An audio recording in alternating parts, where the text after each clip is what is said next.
2002年夏天，那时的我12岁，正值豆蔻年华。我们家位于内蒙古的图里河村，那里的美丽景色使人陶醉。村庄靠着高山，四周被茂密的森林环绕，给生活在其中的野生动植物增添了一份神秘感。每当假期来临，村里的孩子们都会兴高采烈地走进森林，追逐着阳光，穿过树木间的缝隙，寻找宝贵的野生植物。婆婆丁、蓝莓、野蘑菇，这些山中的宝藏是我们的挚爱。对每个孩子而言，它们不仅带来了欢乐，还是一份微薄的收入。在连接村庄和小镇的必经之路上，有一座小小的木桥，横跨在湍急的河流上。那清澈见底的河水在阳光的映照下波光粼粼，美不胜收。但是每次经过这里，我总会有一丝不安，因为这条河有种说不清的力量。我在这条河流经历过一段恐怖的历程。当时我背着一篮山货，准备前往小镇贩售，发现原本通行的木桥已经坍塌了，只留下凌乱的碎片，河水不顾一切地奔涌而下，将残骸冲刷得无影无踪。没有桥，我就无法将山货拿到镇上贩卖，我一天的努力和收入都将付诸东流。于是我背着篮子沿着河岸寻找别的道路。这时突然传来一个女声，隐约在我耳边低语：走过去吧，你可以走过去的。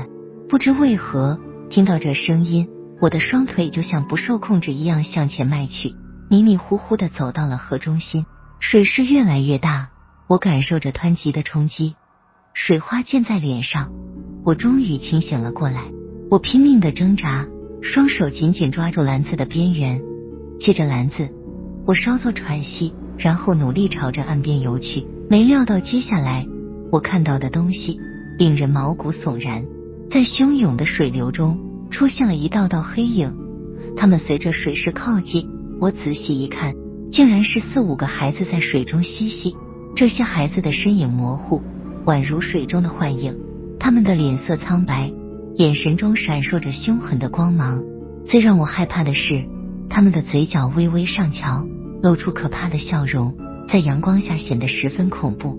当时恐惧占据了我的心灵，我心跳急速，身体颤抖。很快他们游到了我身边，我被吓得只能僵持不动地扶着篮子。他们苍白的手臂伸向我，碰到我的脸颊，冰凉的触感让我汗毛直竖。突然一个小孩尖叫道：不是他，这不是姓姜的人。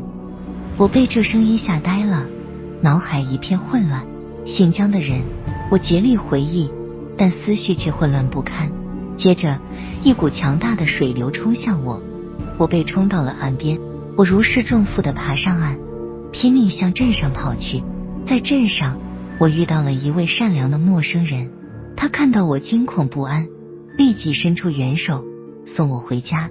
后来有人告诉我，那天村里一个姓姜的男人在河中溺亡了，有人看到他在水中挣扎，好像是被什么可怕的东西吓死的。这个姓姜的人在我们村子恶名远扬，他是个狠毒而残忍的人，他对待自己的家人更是充满暴力和残忍。他的家中经常传来妻子的呼救声，他的孩子经常被他毒打，直至有一次被打得不省人事，最终不幸离世。